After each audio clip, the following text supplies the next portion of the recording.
Everybody, Darrell Lee Bever Jr. back with some more thermodynamics problems as promised earlier. Let me, awesome. Everything should be set. And we'll just continue with the next problem that I was doing.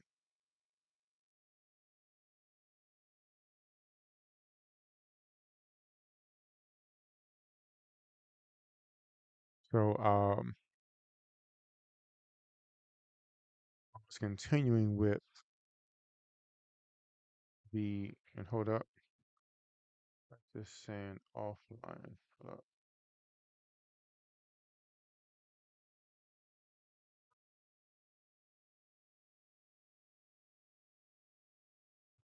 So everything is fine. Sure, be sure to let me know if everything is not proper.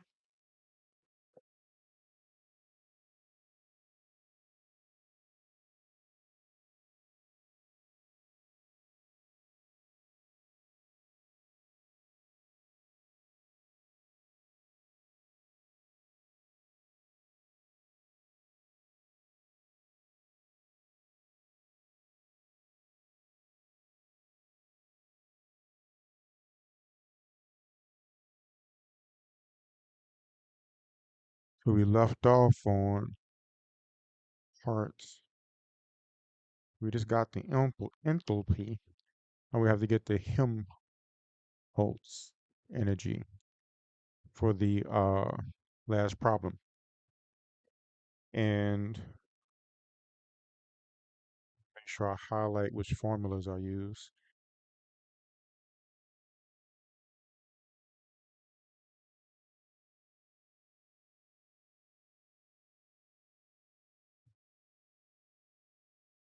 And so we use H formula to get enthalpy. Used the tetrode to get the entropy. And now they want us to get the Helmholtz, Helmholtz free energy. So again, I'll look at what I did before.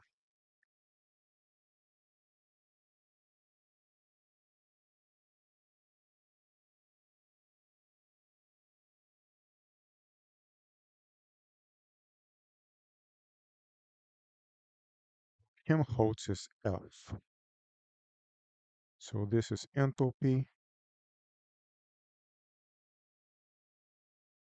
Helmholtz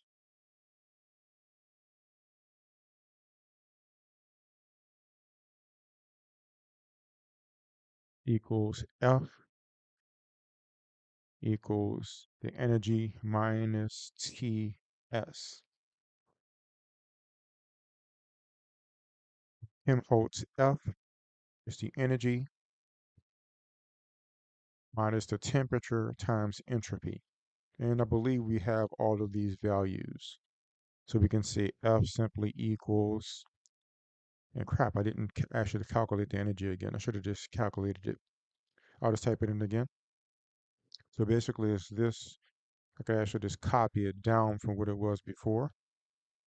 So we have this.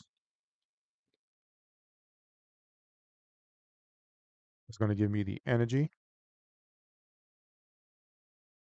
plus T, which we decided was going to be 300 Kelvin, and the entropy. I'm using the actual value from the last time I did it. I'll round it up to 155. So I should be able to use most of what I used in the previous uh, calculation and just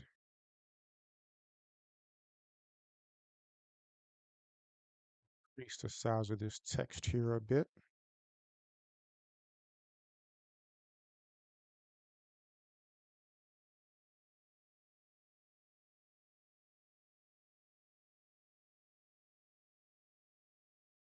6.022 times 10 to the negative 23. 3 times 0.5 times 1.3 times 10 to the negative 23 times 300 for the temperature. minus, it should be minus,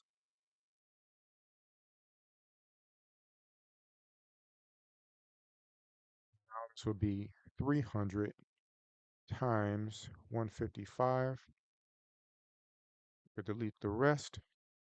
So what I have is negative 42,757, which is basically 42.7 kilojoules.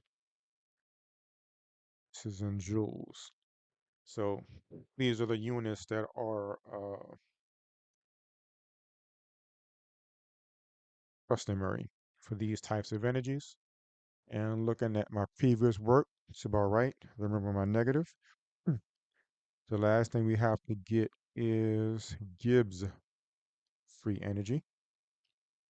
And Gibbs is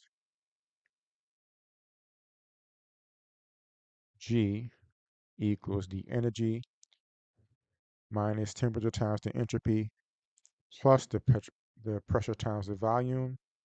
So of course we can copy most of this stuff over. So U minus TS is F. So this is F plus PV. So this is negative 42.7 kilojoules plus, and we have the pressure times volume here.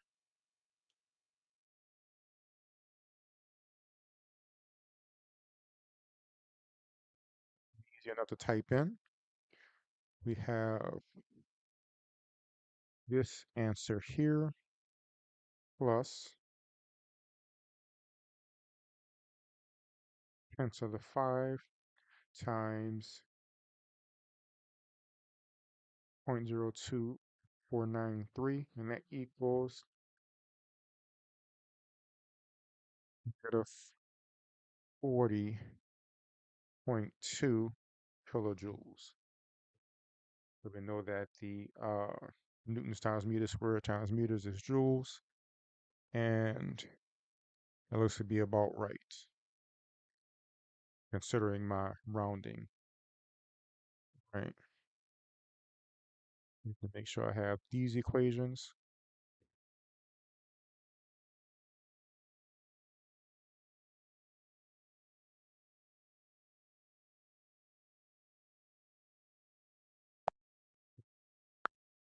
G equals U minus TS plus PV.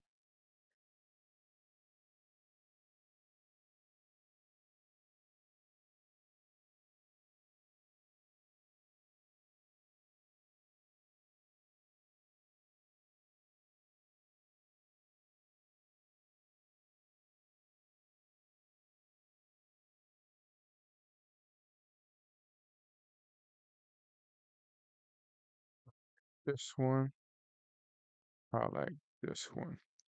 So G equals U minus TS plus PV. That's Gibbs.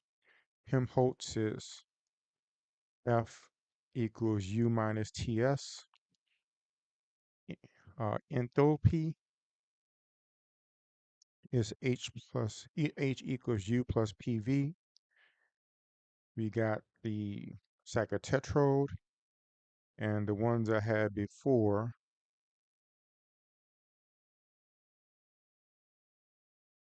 W always equals QH minus C, but I believe I have this one already. COP, the coefficient of performance. COP in terms of temperature.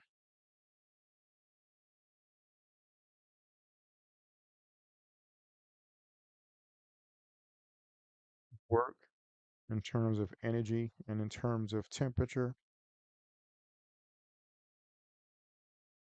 Guess I did not uh, make the energy one into a equation. Thank you for joining. Be sure to drop a line, those who are watching.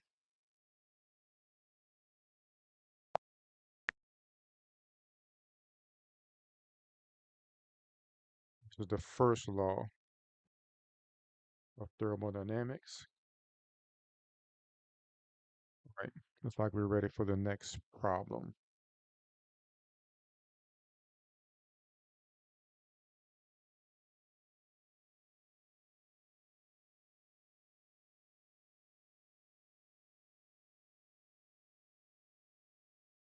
Values seem reasonable enough.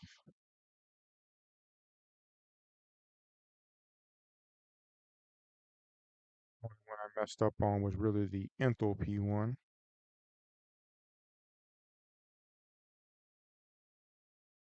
Yeah, technically, I never really separately gathered the internal energy, but I should have calculated that separately as well. But it must be right because all the other values are right, but it's just not directly calculated as such.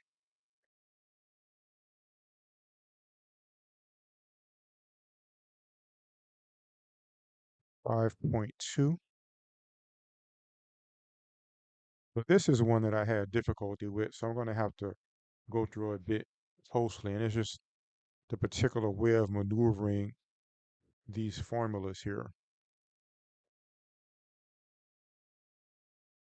So it's saying at 298 K, and that's why I was saying that normally room temperature is 298, 1 bar, which is pretty much 1 atmosphere. And it says consider the production of ammonia. So this is ammonia here from nitrogen and oxygen, excuse me, and hydrogen at room temperature and 1 bar of atmosphere from the values of change in H and change in S tabulated in the back of this book. Compute change in G for this reaction and check that it is consistent with the values in the given in the table. So uh, we can actually look at the table in the book together and see what they're talking about. So this is a table of values. So scientists tabulate these values for ease of uh, calculation, so you don't have to calculate everything every time. So we have change in H. So we'll do for, you write it like the book actually. So we have H2 gas, change in H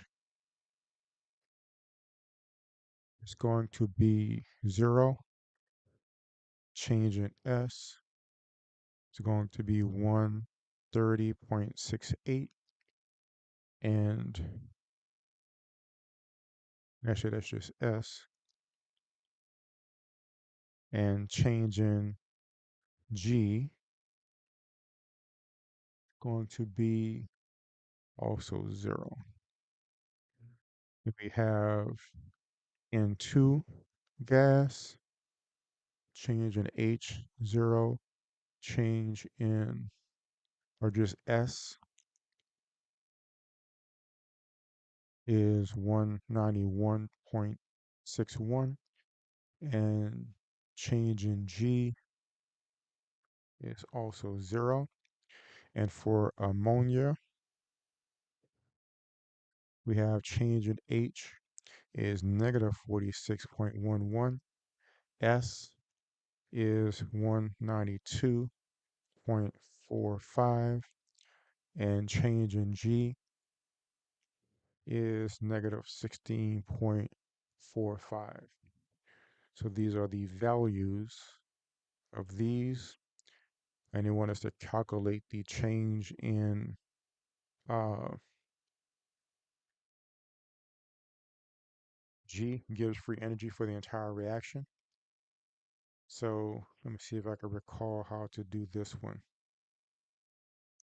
And actually, let me just reconsider what Professor spoke about.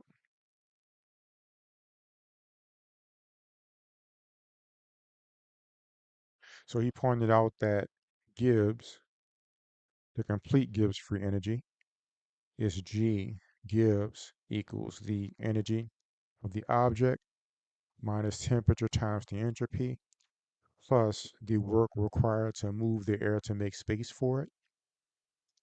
Then what we can do is take dg of this So this is going to be du minus dTs plus dTv. So this is going to be du minus d minus t ds minus s dt plus t dv plus v dp. And in this case, temperature is fixed and pressure is fixed. The temperature is fixed. So this is 0. Pressure is fixed. So this is 0.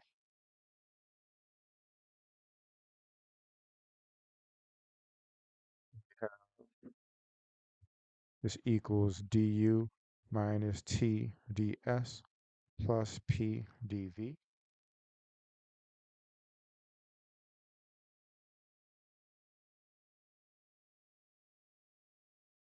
And then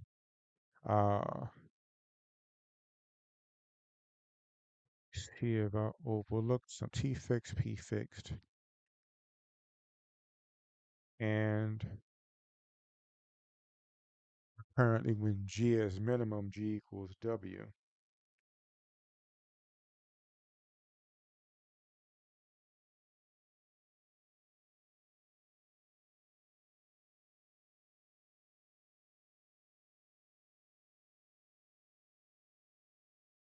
If I have g equals, so this also equals h minus ts currently.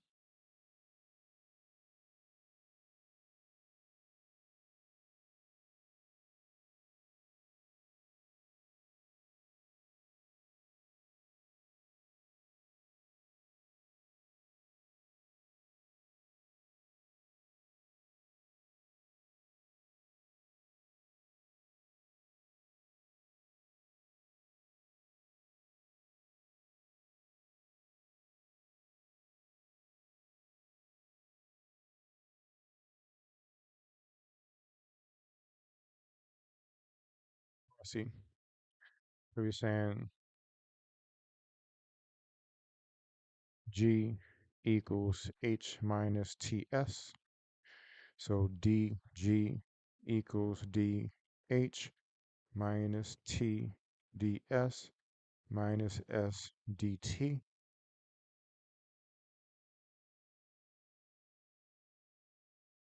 So that means that dh minus t ds minus s dt equals du minus t ds plus p dv. And we have TDS on each side. We have DH minus SDT equals DU plus P dV.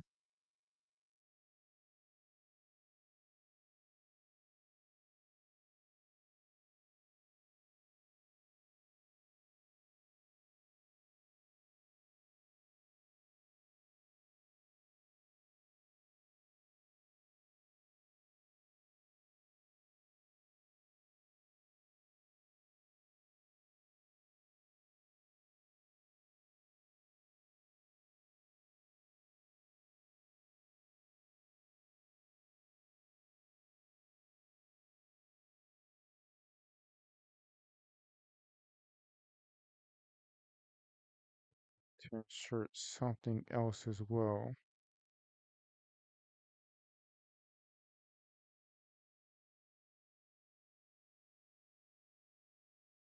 Okay, I forgot.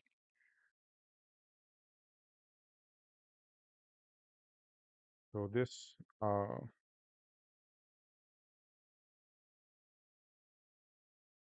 is 0 as well because temperature is fixed. Those cancel. Actually have this.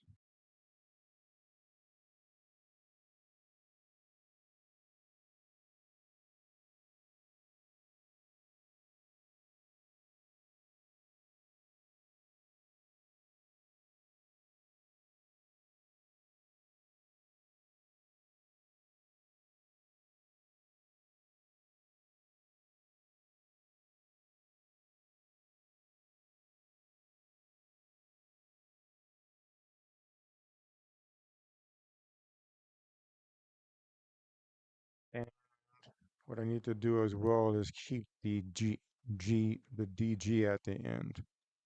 So that's what I'm missing here.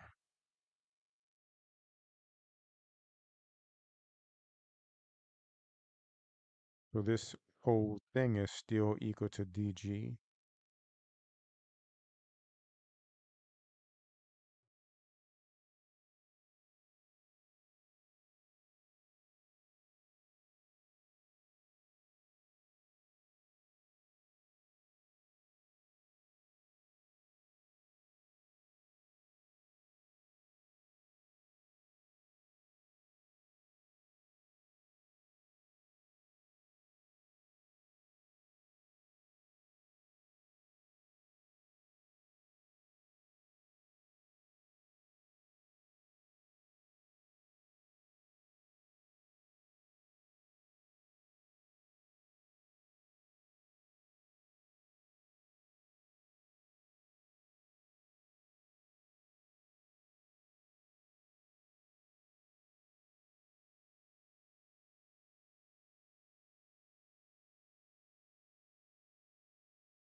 H equal, again, H equals U plus PV.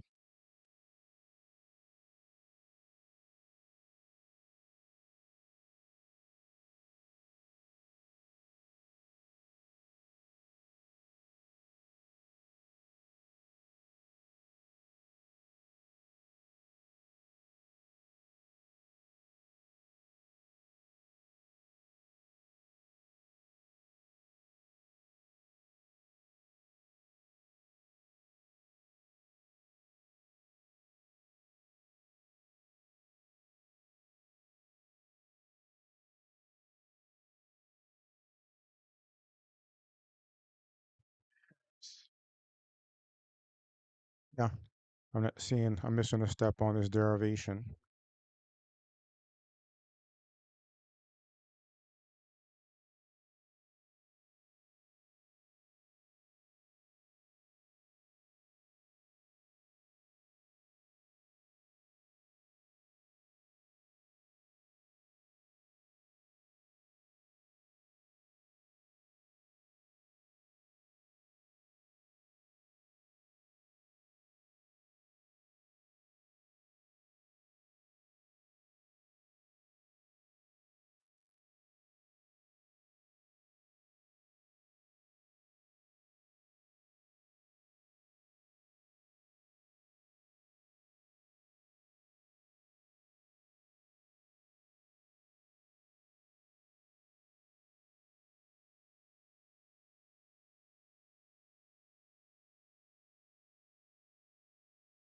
Right. Try to see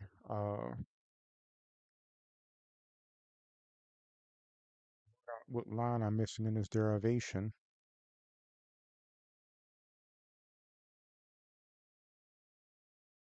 I have the dg is du minus dts minus bpv, which is du minus tds minus sdt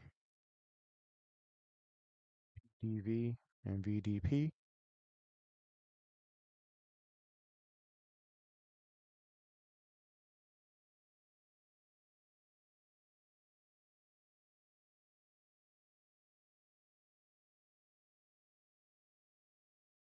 I'm going to start here and for our energy equations.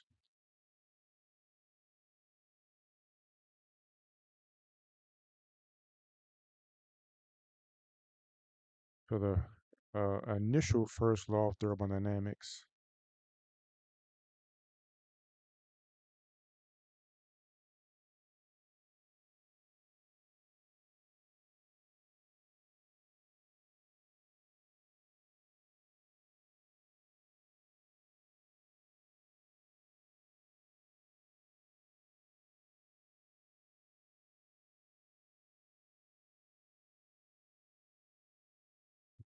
that as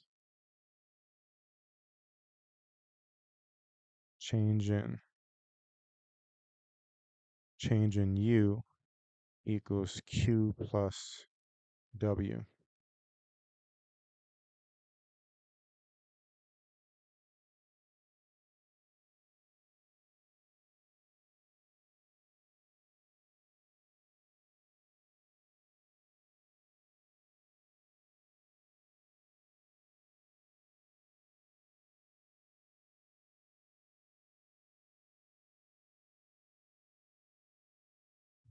Work is negative P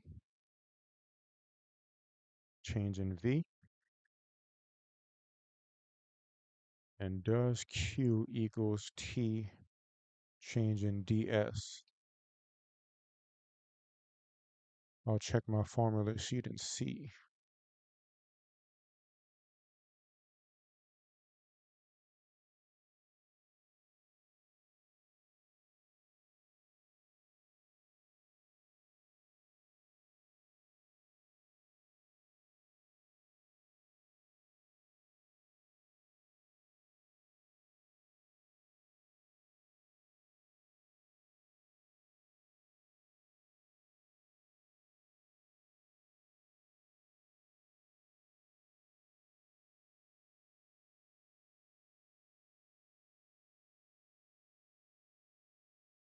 I wonder why my update is not saving anymore.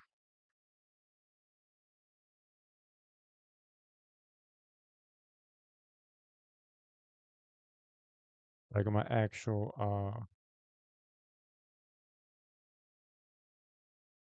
autosave thing. I have to check on that.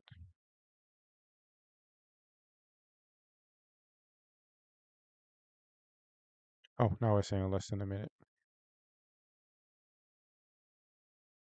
So I'm not sure what's going on with this thing.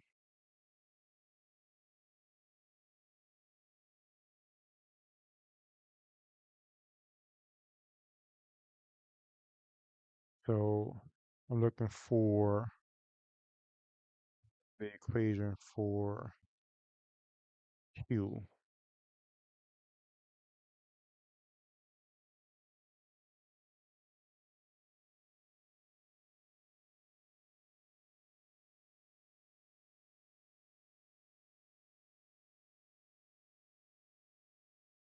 Yep, I see it. So ds equals du over t equals q over t. So q equals t ds.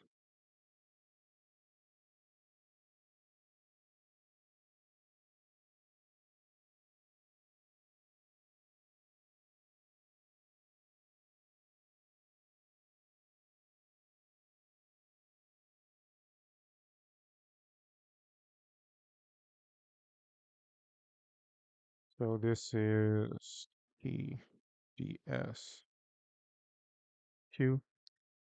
So that change in u equals t ds minus p change in v. I should probably write this change in s to keep it the same. So what we have now is this is t change in s minus p change in, or actually t ds minus p dv plus p dv.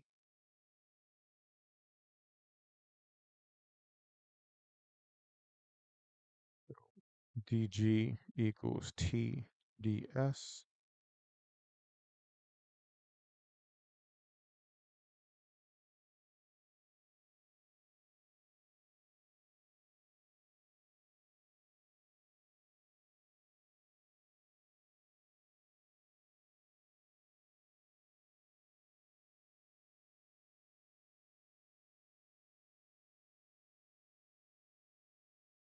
Sing a an h.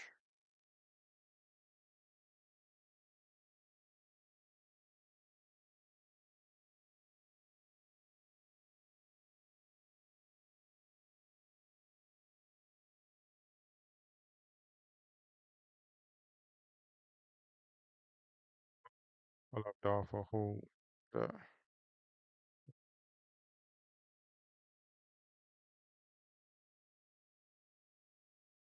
so du q is t ds minus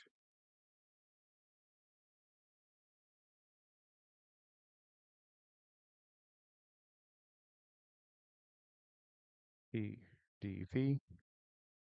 That's du minus t ds plus p dv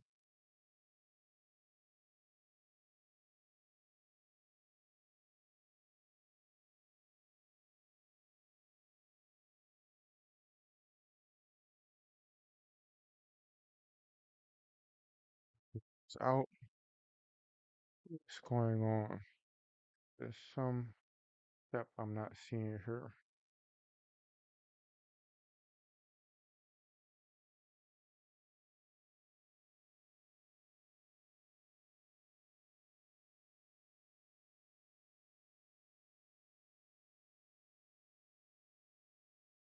Right, get back up.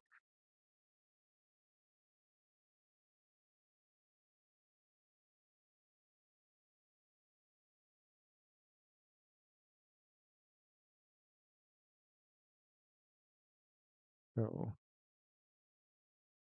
that equals du minus t ds minus s dt plus d dv. We still have u equals q plus w for the first law of thermodynamics is negative key change in v. And from the formula sheet, I know that ds is du over t, which is q over t, so q equals t ds.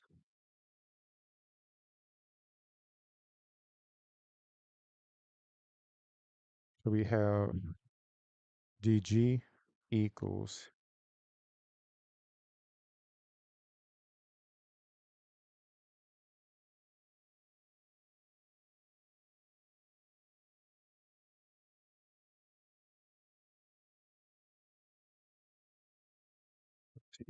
t ds minus p dv. So this equals t ds minus p dv minus t ds minus s dt plus d pv.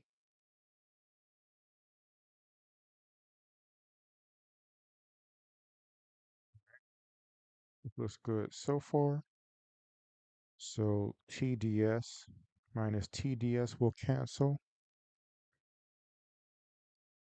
So this gives me negative P dV minus S dt plus d PV.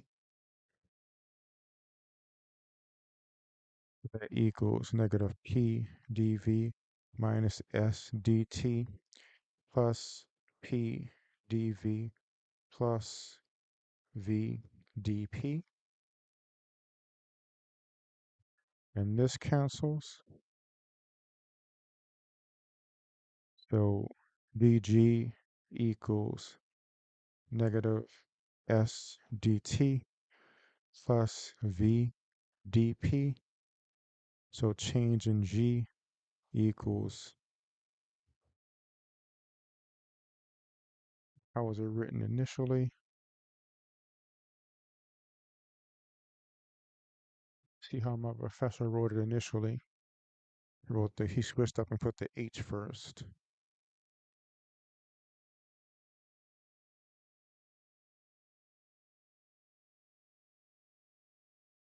Goes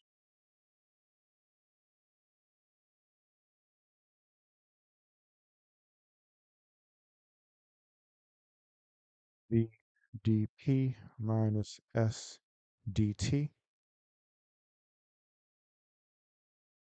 And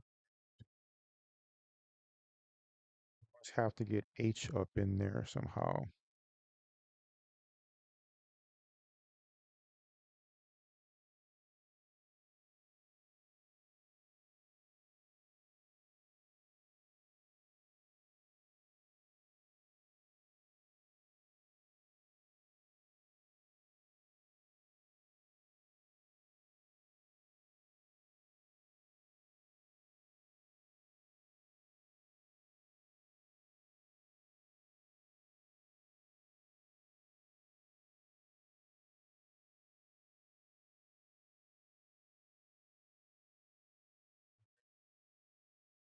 So this is right so far. I'll call this step one.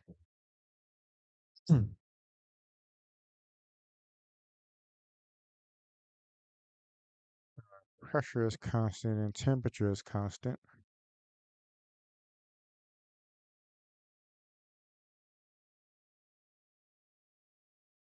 At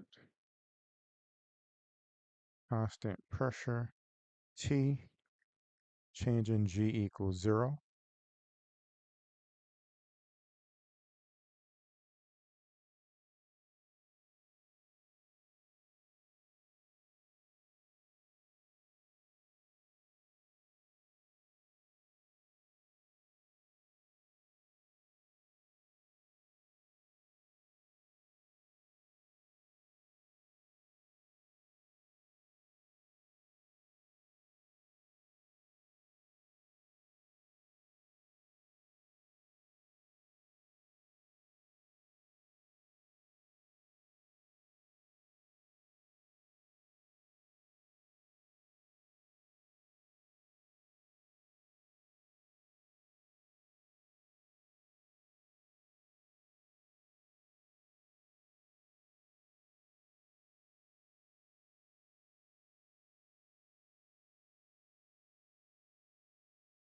So my H again.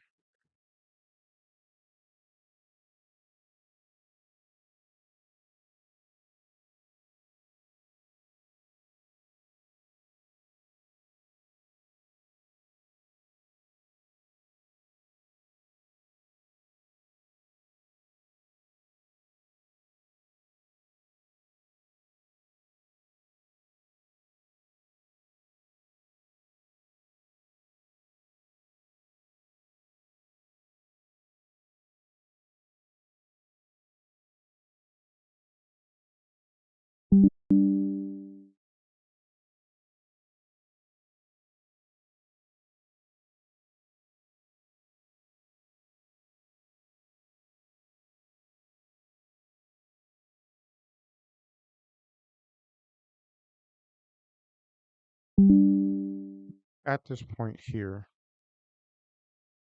see how we get this far.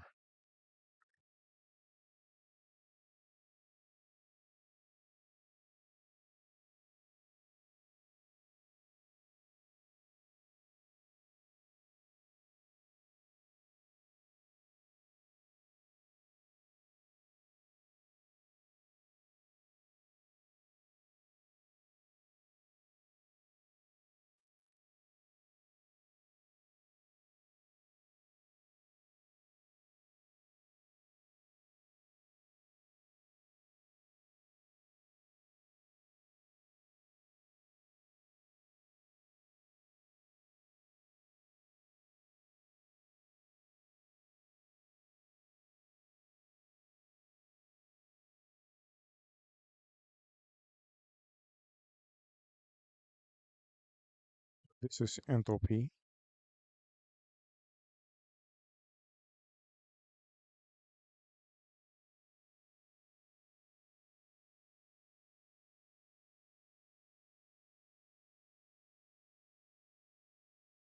dH equals du plus P dV plus V dP. Pressure is constant.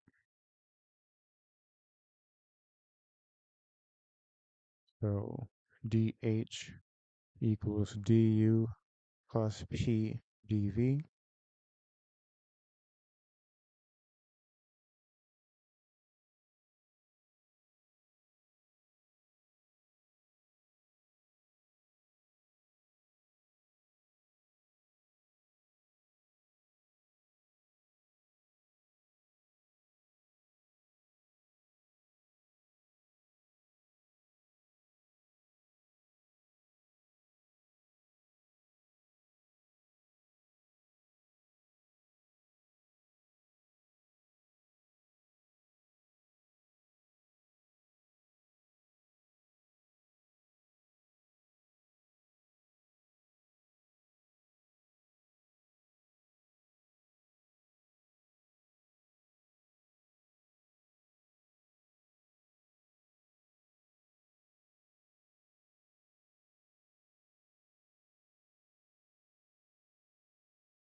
So I'm here.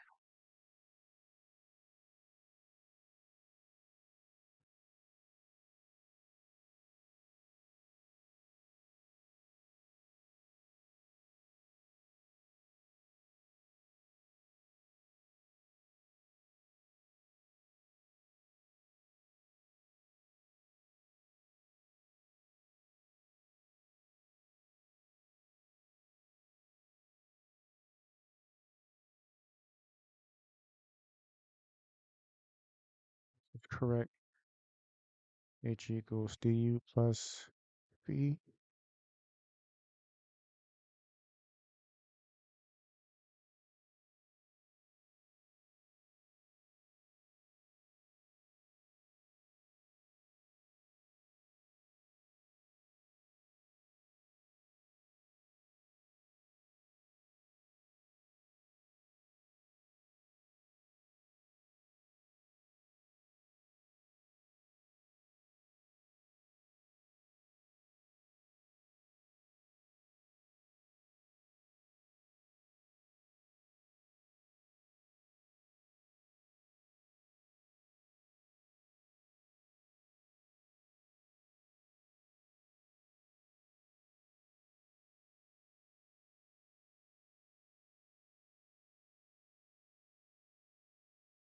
Oh, I see. I left off a term. I didn't. I replaced that changing u.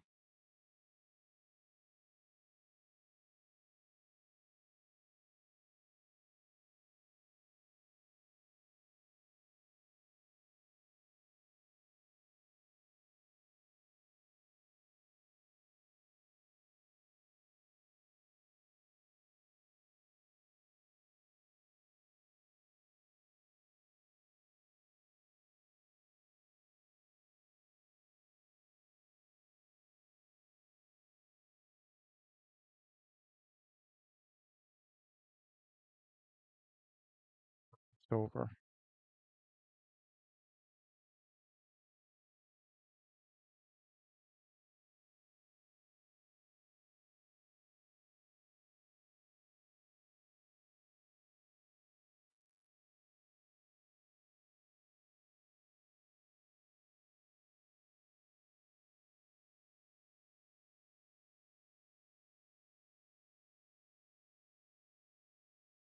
Still have Gibbs free energy.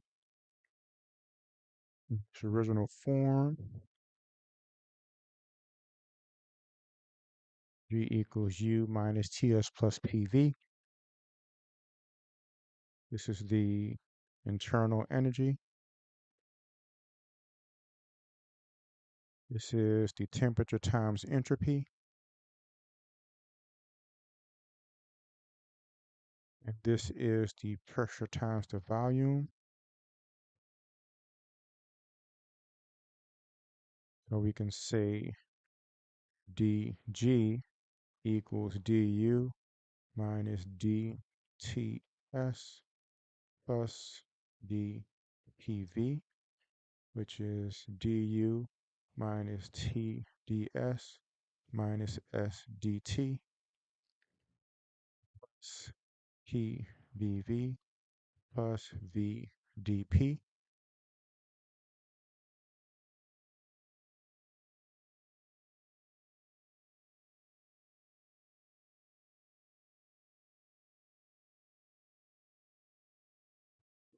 Constant temperature, if they give us here, and constant pressure.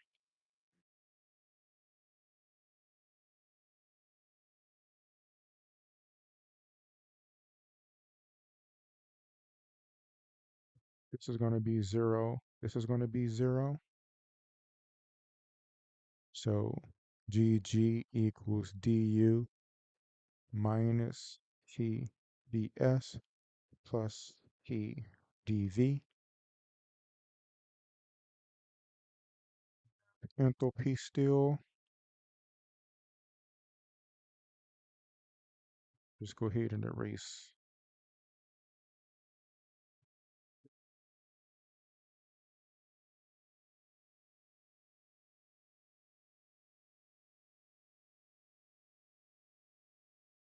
We have H equals U plus PV, the energy to make the object plus the work to clear the space for the air. DH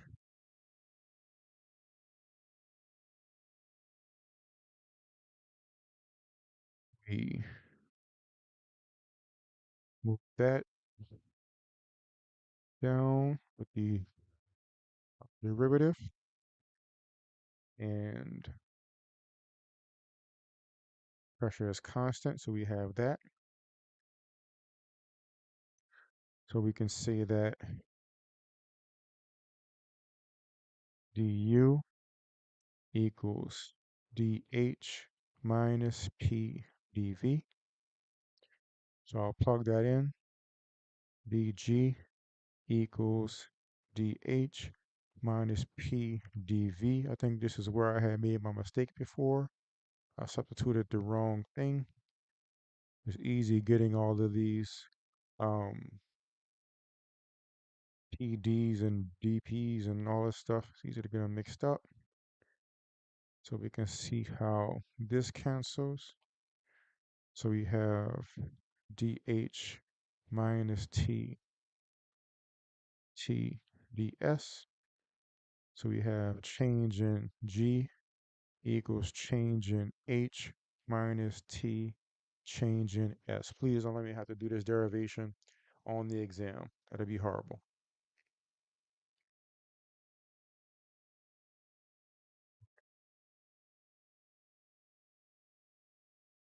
So we have this worked out. And what I'll do now is actually do the actual problem and take a break.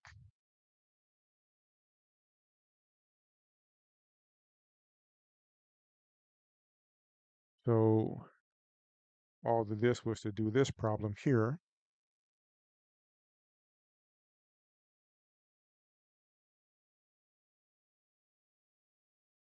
Right? So if we want the change in Gibbs so basically this is the equation that we're working with. And the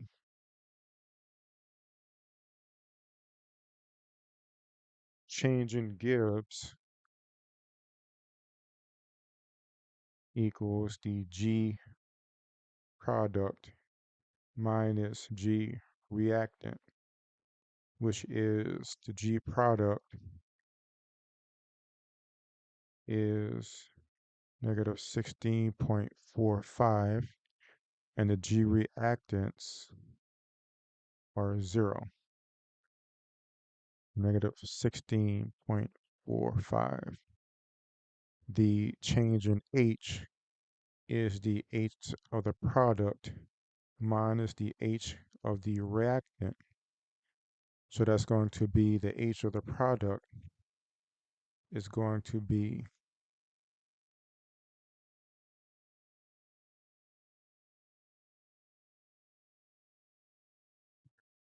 6.11. minus a to the reactant, which is 0. So that's negative 46.11. And the S equals S of the product minus S of the reactant. So that's going to be S of the product is 192.45 minus S of the reactant, which is N2 91.61 plus those times 130.68. So that's going to equal, I'll type this in,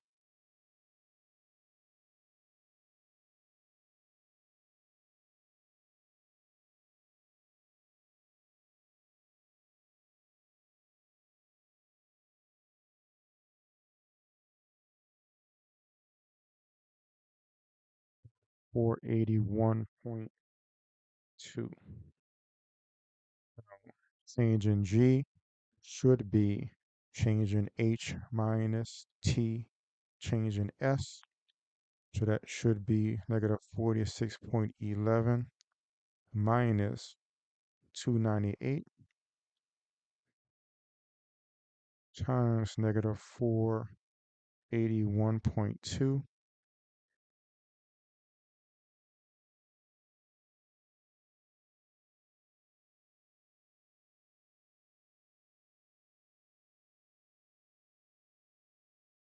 Looks like I made an error somewhere. Let me take a look and see what I did before.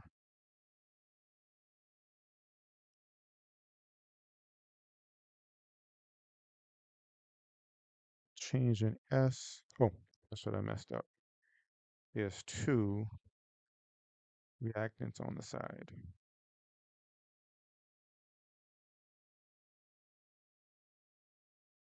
I messed up all of my double reactants. The change in G is 2 times this minus 0. So 2 times that. So it's negative 32.9.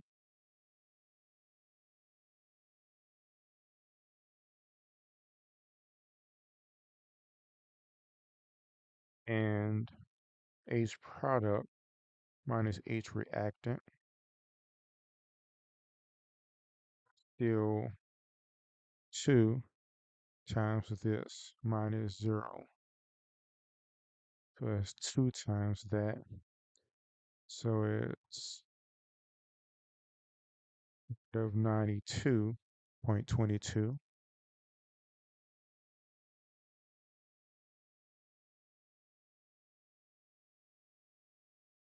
Did I write the H? Yep.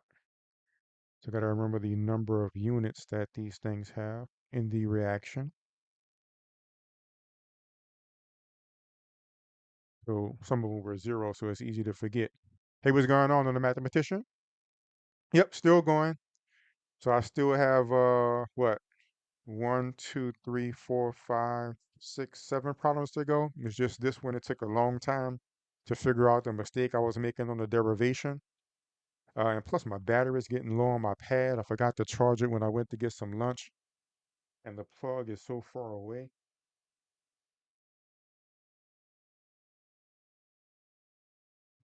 Something out to charge this thing if I'm going to keep on going.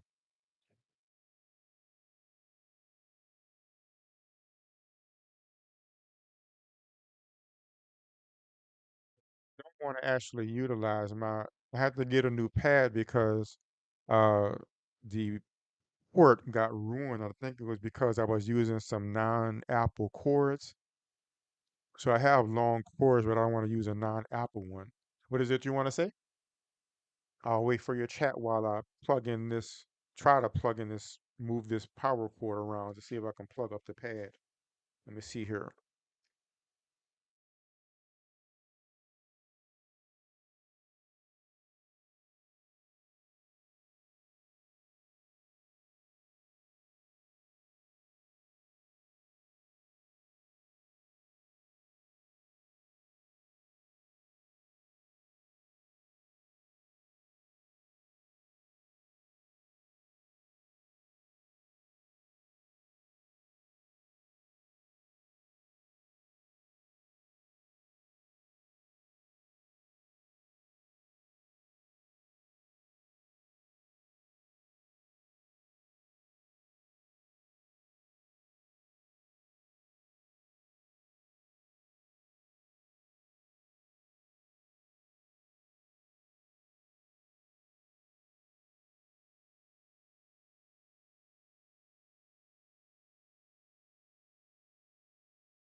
Mathematician says I have fast testing on English in May, and I don't like reading. I want to pass a test, but don't know how to pass it.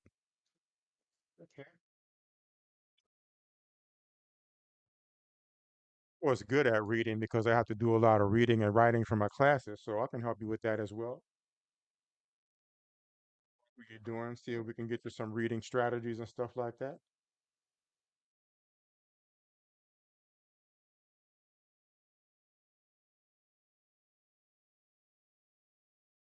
Actually have a paper published in a little bit in the McNair Journal.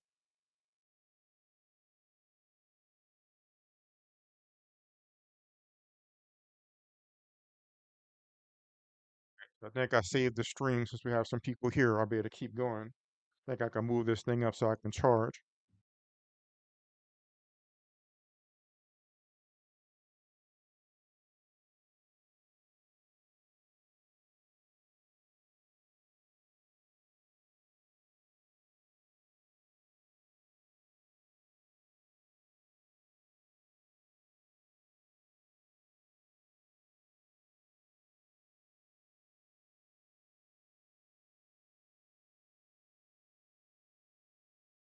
All right, so I think we're good.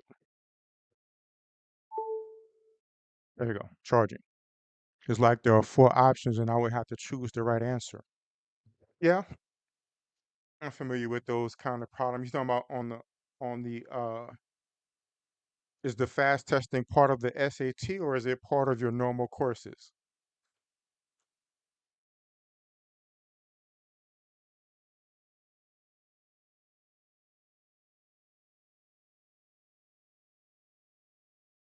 Ah, oh yeah, you definitely want to make sure you get that.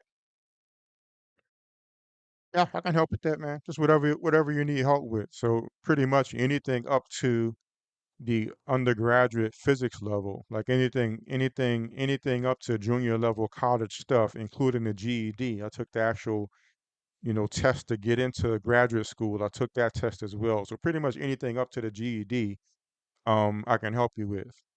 Whether it's ACT, SET, ACT, SAT, course classes, uh, uh, and so on and so forth. Now, you mean with tutoring? What do you mean cheating? How? I don't think tutoring is cheating. You mean something else?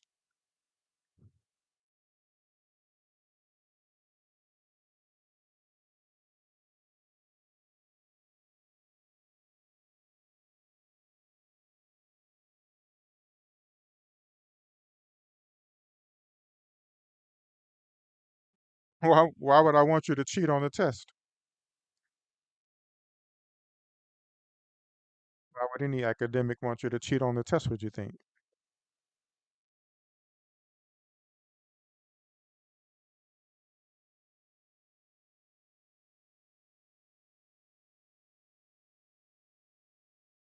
I mean, that's what tutoring is for. So you can get the extra help you need. Like I said, I needed help for my quantum mechanics class. I got tutoring. So sometimes you just need to get some extra help and work a bit harder. How long do you have until the test?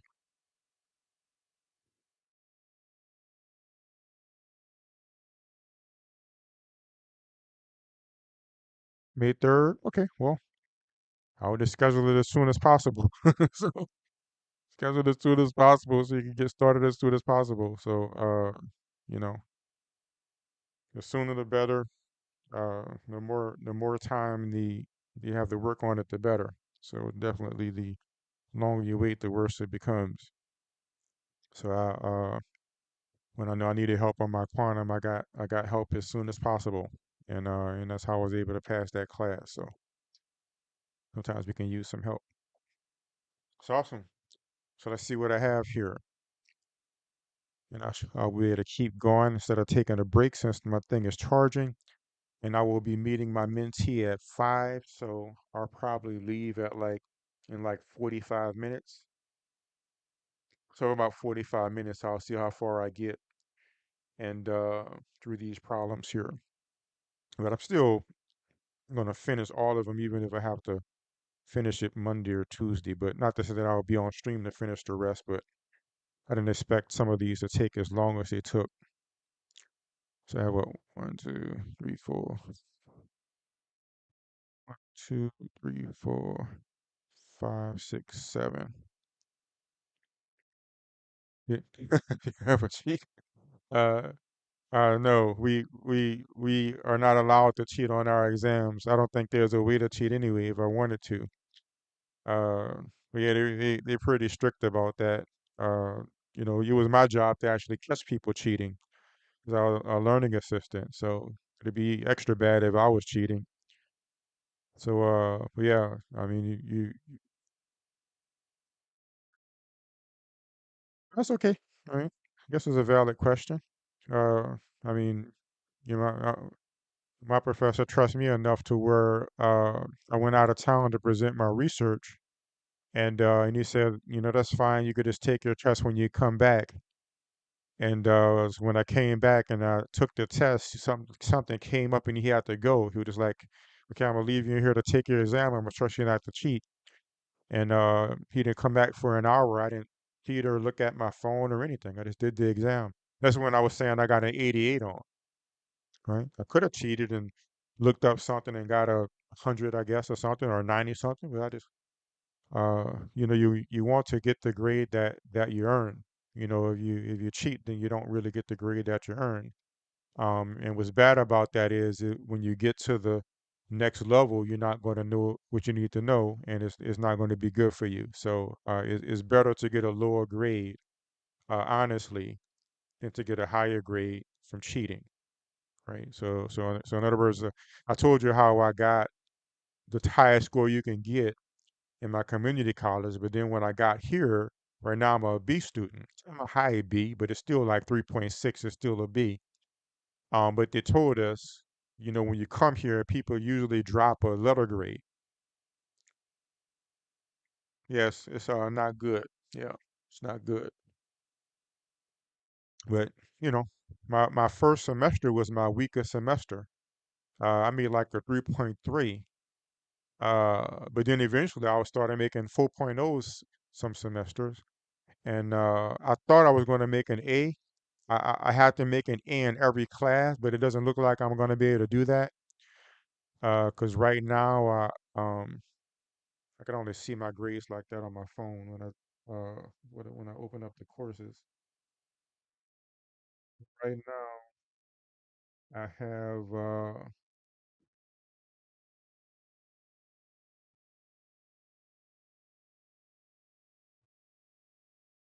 what they did to this thing where I have to log in so many times.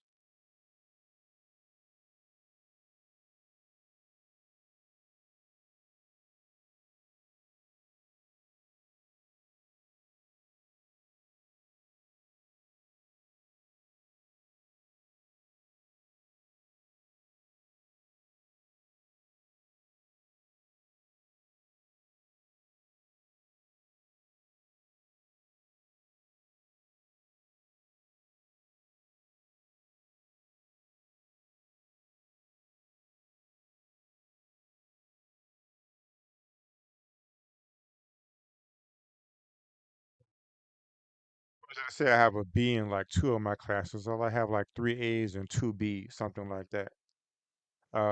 So if I was to able to make all A's, I would have been able to get an A out, like an A in my degree.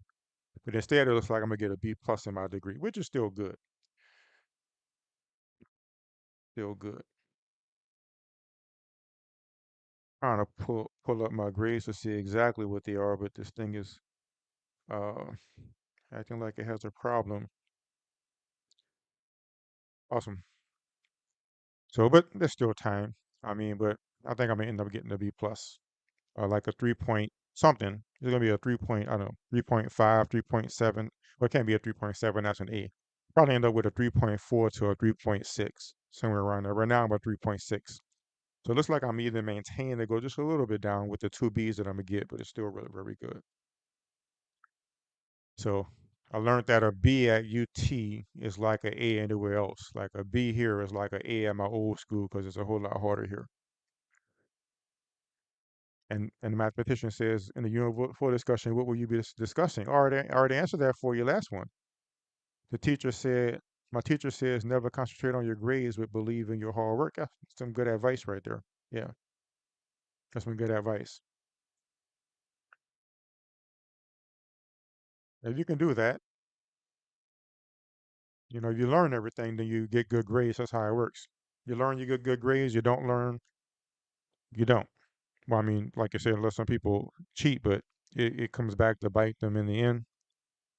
Because, like I said, when you get to college, um, you know, people get caught cheating, and it's not really good. Like you can get an F on the exam, of course. Uh, if you fight it and you're proven wrong, you can get on like a disciplinary thing. It could get bad. In the worst case scenarios, people can get kicked out of school. Uh, yeah, so you definitely want to get out of the habit of cheating if you want to go to college at least. And you say you want to take the SAT, so it sounds like you do want to go to college. So you definitely want to start doing the hard work. Awesome. Let's see what we have here. Have my charging.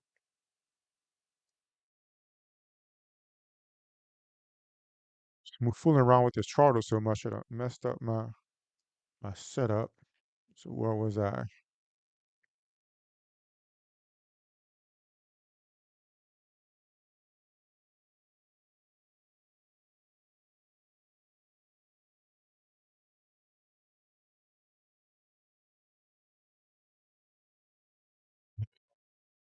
So what I messed up before was I have to remember, and I know this is one. I mean, I told the professor this in office hours. I was like, I'm gonna get this wrong on the exam. I have a feeling it's going to be on the exam. The professor said I really should understand this, not this. This. That's why I took some time to go through it. Maybe he's going to ask us to derive this or something on the exam. So I think I'm gonna have to go through that again because it has still has so much problems with it. It ends up being a simple derivation in the end, but um, I don't know. I'm just have to practice it. And here, when I was calculating the Gibbs, I have to remember to look out for the coefficients. So, for instance, there's two products always, and there's two of the hydrogen. So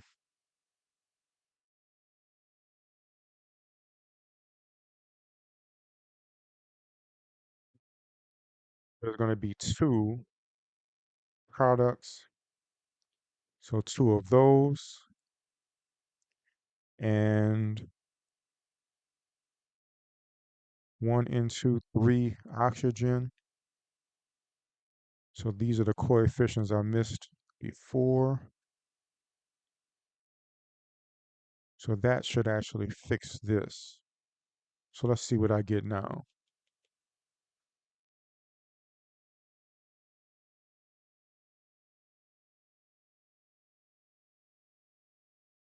Minus 191.61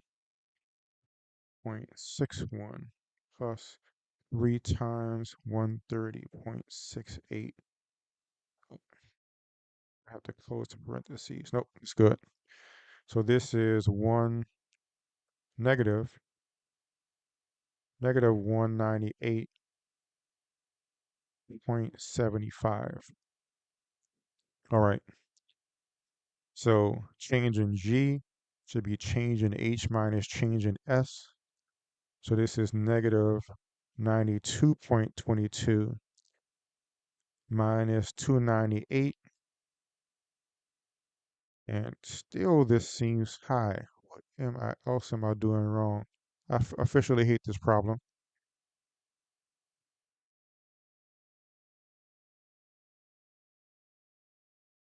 It's something to do with, I don't know which way something about this problem is contradicting some different problem that I knew how to do a different type of way, and it's really throwing me off, but I shall get it worked out. All right, so change in H, that's right. Change in S, that's what I'm doing wrong. Okay, so this is another detail I need to keep in mind for the exam. So this table is in kilojoules, that's why units are so important. So this is joules per Kelvin, joules per Kelvin. This is kilojoules and kilojoules. So that means that this is in this is in joules per Kelvin. And these up here are in kilojoules. So that's what's throwing it off. Kilojoules, and we have kilojoules. So that means that this is actually kilojoules, and this is 298 times, so this is 298 K, and this is joules per Kelvin.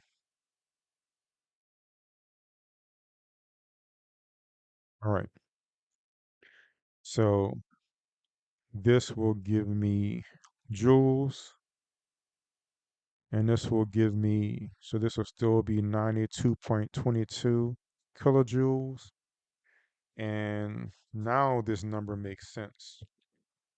So we have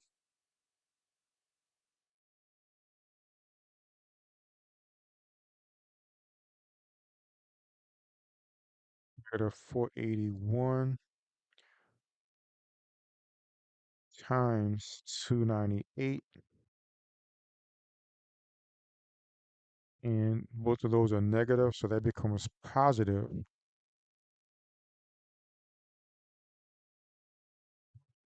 But still, so that gives me,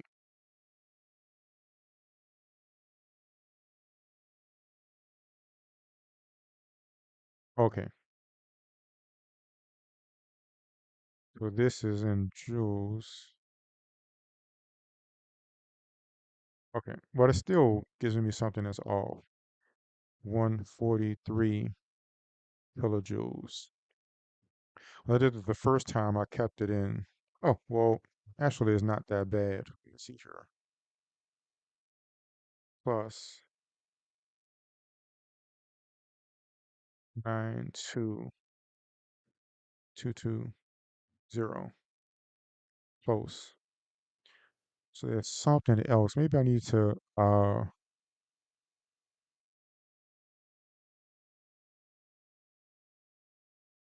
and oh my gosh, I put the wrong value here. So to explain it. So this is negative 198.75 joules over K. Boom. Let's try this one more time. 298 times 198.75. So this is much better. So this is plus 59.2 kilojoules. So if I had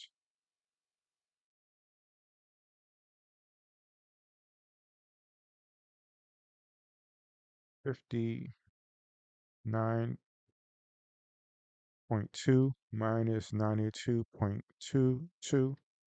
Good. So this is negative 33.02 change in Gibbs. And this is for 2 nitrogen, uh, 2 NH3, 2 ammonia. So change in G for 1 equals 33.02 divided by 2, which equals about 16.51. This is negative. And this just about matches what's in the table. Man, I got to practice this problem here. So you can see in the table, the Gibbs free energy for ammonia is this. And I do have pretty much that amount, right? It's going to be a little bit off versus the table value. But 16.45 negative kilojoules versus 16.51, that still averages about 16.5.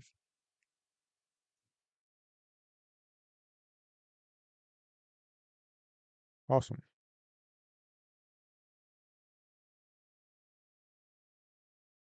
Right. If it is consistent, I just have to practice this one again. Maybe I need to make a.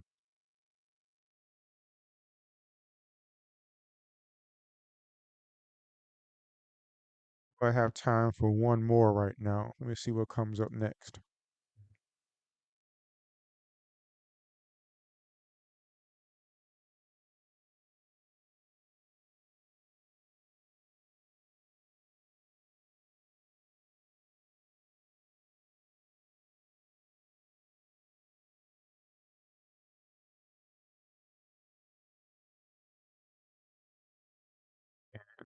So I should take a closer look at what's going on with this scenario.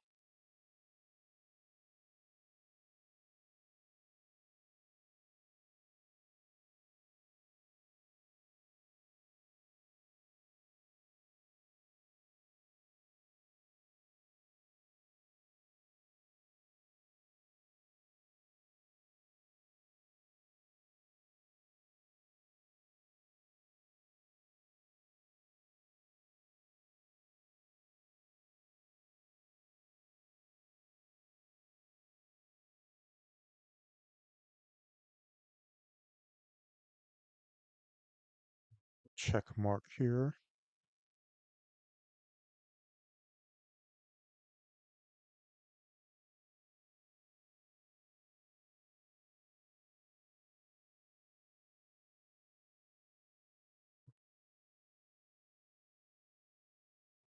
Going for a long time.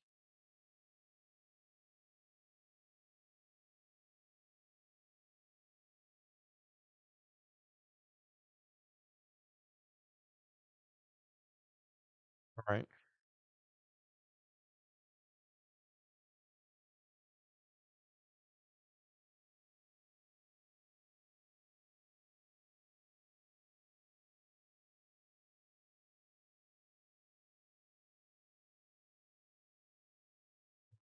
Do this last one, then end. 5.7.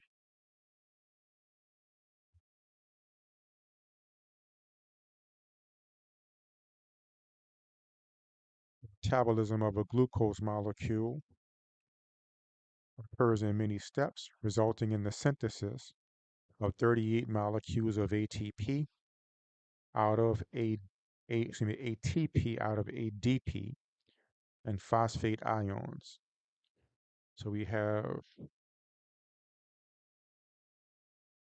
ADP,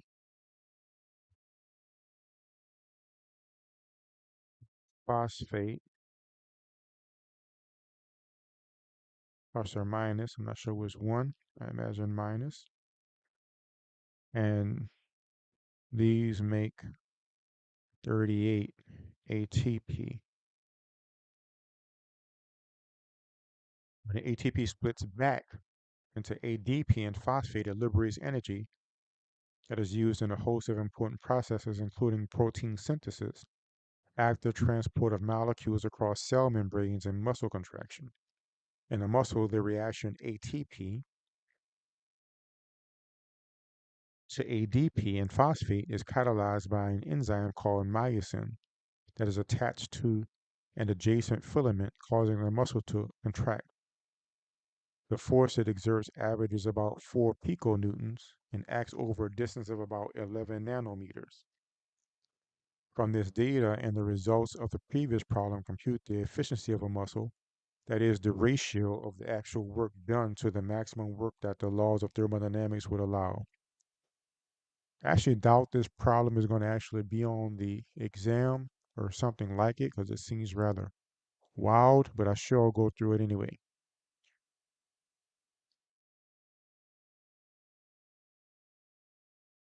Actually, maybe I'll wait. So I only have time for one more. It's going to take a while.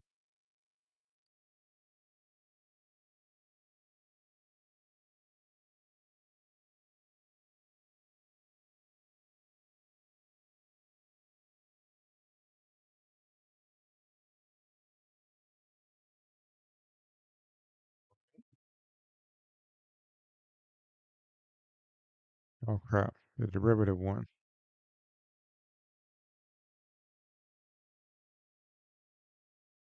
I think I did pretty well on this one in the homework. Not beautiful, but all right.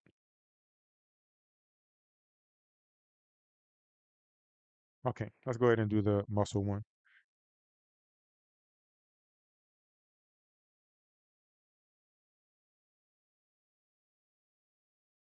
All right, so we need the work done. As it says, it wants us to compute the efficiency, the ratio of actual work done to the maximum work. So the answer to this problem equals work done divided by work max. All right, so we'll first get work done. Work equals F times a distance. So they gave us the force, that's why they gave us that force.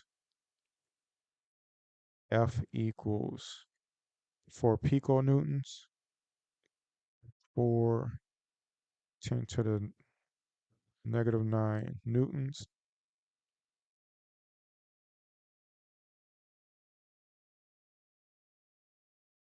That's 12.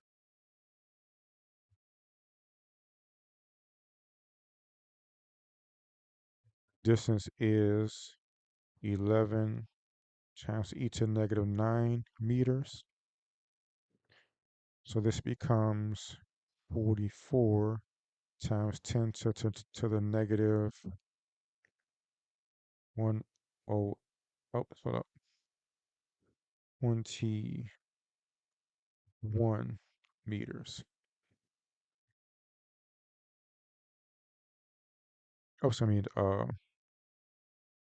joules, newtons times meters. This is the work.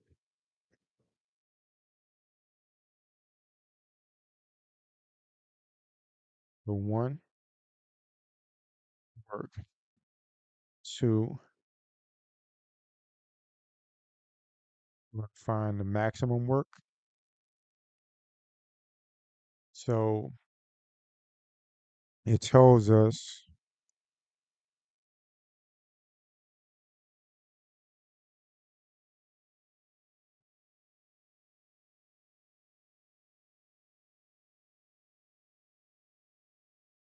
guess the previous problem gave the work per molecule.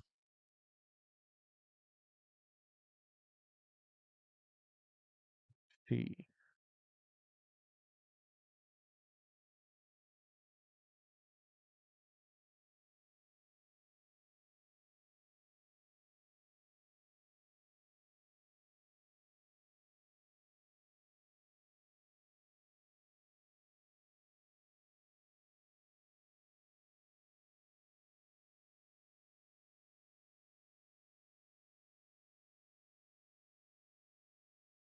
Take a look at the textbook.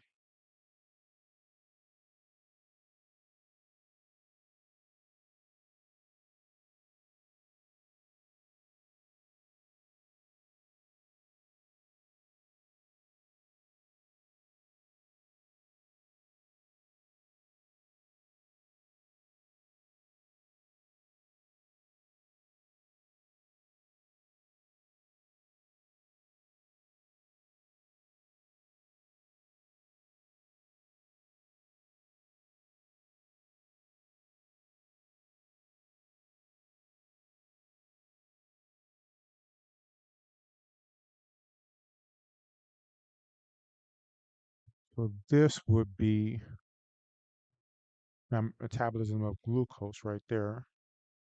So this is where we can get the energy from. So we have C6H12O6 plus 6O2 is going to go to 6CO2 plus 6H2O.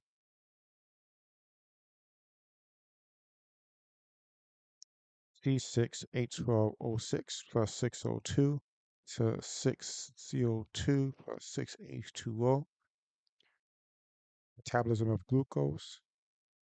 Metabolism of glucose.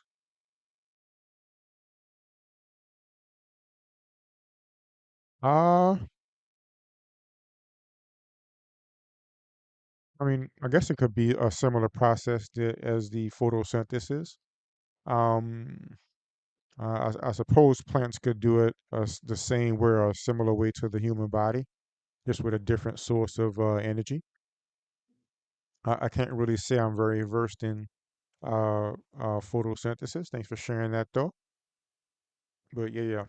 I remember photosynthesis a while back and studying biology. Ah, awesome. Yeah, I didn't really like biology.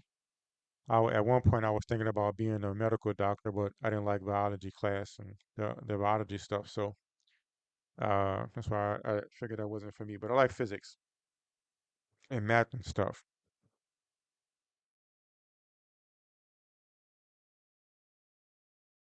It's like what I did the first time. I utilized the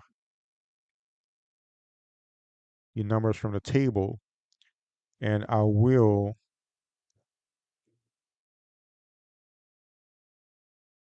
so change in G is less than or equal to work. So this will be the max work, the change in G.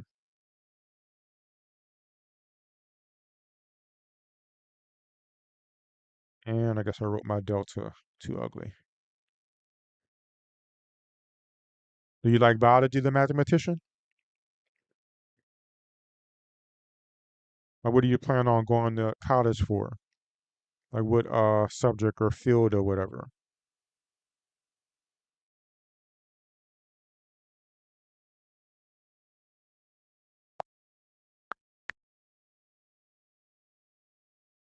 Oh, okay. Is that no to going to college or no to liking biology?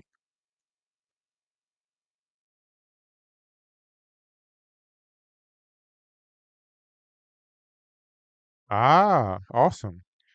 You know, I did something with NASA. I did something called the yeah, I don't like biology either. I'm a NASA aerospace scholar, community college aerospace scholar, where I work with the NASA scientists. I was a project lead on this sort of mock mission to Mars that we planned. And I got to learn about how they was working on an Artemis project to get to Mars. It was pretty fun. And I got to know got to know some of the NASA scientists. It was pretty cool. Uh, yeah, yeah. It was a good time. So what I'll do here, I went through the whole process to calculate change in G.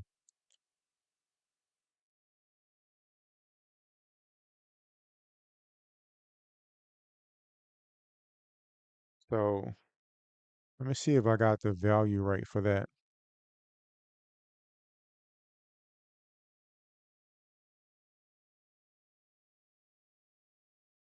I'll be logging off in a bit. I always like to get to my appointments early.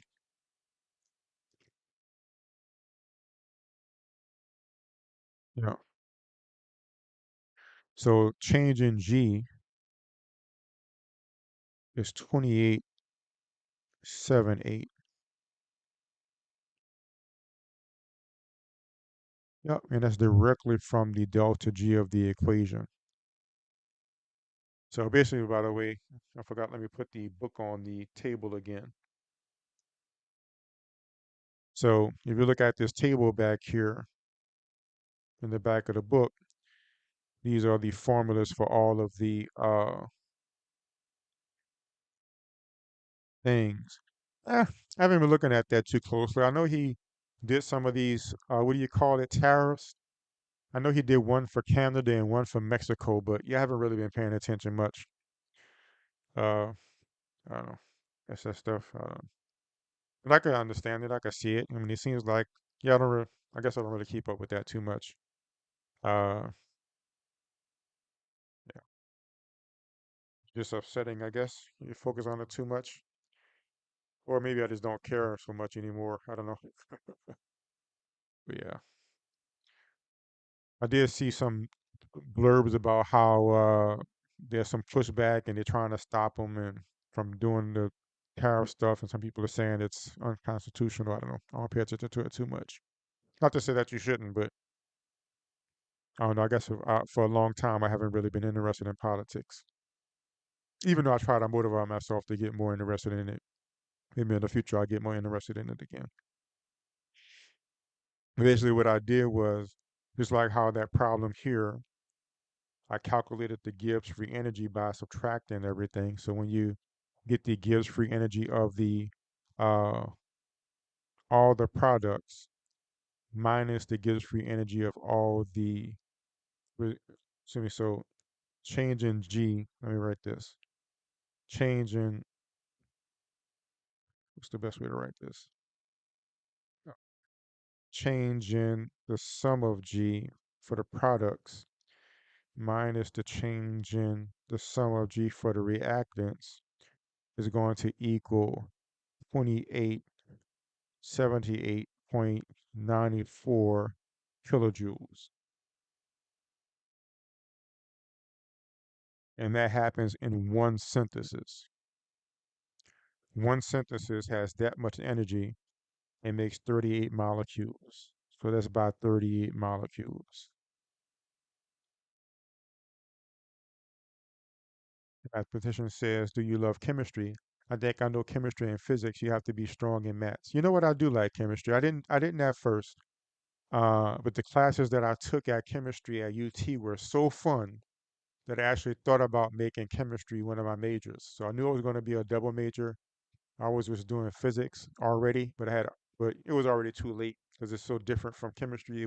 I wouldn't, I'm from physics. I wouldn't be able to graduate in time, but I did think about it though. So I actually do like chemistry. I do like chemistry. Like if I didn't like astronomy so much, then chemistry probably would have been my second major instead of astronomy. But I definitely don't like it more than astronomy, but I do like it more than math. Yeah, it's definitely a lot about electrons, which means quantum mechanics will help you a lot as well, physicists. My quantum professor argues that physicists understand electrons better than chemists do. Chemists understand it enough to know how the molecules do what they do to form the chemicals they want, but physicists actually really understand the inner workings. Not that you need to know that to do chemistry, you don't. But he just made a point of pointing out some of these intricate details. So it's all very interesting. Though. I think science is fun. I like math to the point that it helps me with my science, but not enough to be a math major with all that proof stuff. I don't like proofs. So this is over 38 molecules. 38 molecules, 38 molecules. I have to think about this problem. Oh, okay, okay, okay. So this is all about the mole. And as you know from chemistry, these things are made in moles of stuff. So 38 molecules in a mole of them. A mole.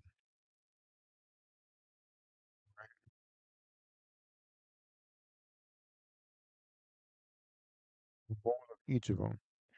So that means that 2878.94 kilojoules divided by 38 times 6.022 times 10 to the 23, that equals 1.22 times 10 to the negative 22 kilojoules. I already did the math in my homework, so saving some time and seeing the math I did there. So now we have, this is the max. Yeah. And this equals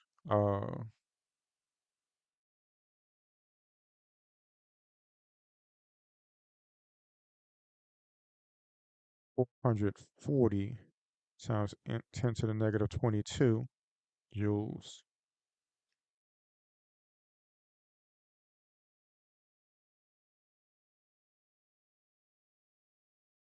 Hold up. I'm missing some units thing. Oh, I forgot. This is kilojoules. I always forget that. So, so that means that the ratio is 1.22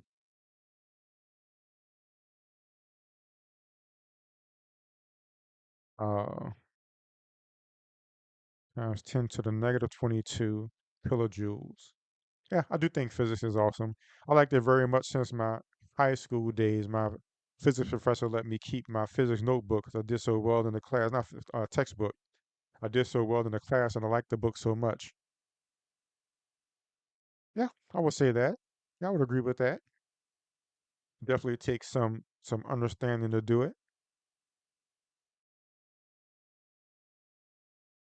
This is going to divide by, oh, wrong thing. So that was the max. So this goes in the bottom. And here's the last thing I'll do before I close up. Then I'll be back for the metaphysics hour. That's the max. I'm going to divide this by, so how do I make this kilojoules? Bring that up, bring that down. This 440 times 10 to the negative uh, 25 kilojoules. So this is going to equal, let's see here, 40 divided by 1.22, 360 times 10 to the negative 3. Yeah, that looks to be what I had before as well. So that's 0.36 is the ratio. Right, so this is still one I'm going to have to look at again. I don't think this is going to be on the exam, uh, but you never know. I mean, he's a good guy, and he did give us his homework. So he wouldn't be trying to kill us. I mean, he did give it to us. But this is something he didn't stress. This seems like one of the ones that was like here, he was like, make sure you know this. So I'm gonna make sure I look at this again. Ah, yes, I am in America. I was born in United States. So yes, I am an American. That is correct. So right now I go to school in Austin, Texas. So I live in Texas right now. It's awesome. Always good seeing you, a mathematician. And I'll be here tonight. We could talk about UFOs and stuff and whatever other metaphysical things. I'll keep this show going on Sunday. And Indian, awesome. Yes, your name does resemble an Indian name. So here at UT, there's people from all over. There's people from India, from China, from Africa, and of course from America. I met people from all over the world. So I'm familiar with seeing Indian name. Actually, I like the Indian culture. I like Indian food. That was one of my favorite restaurants when I lived in Kentucky was this Indian restaurant. So it was pretty good. But awesome. Always good seeing you. Thanks for everybody else who joined.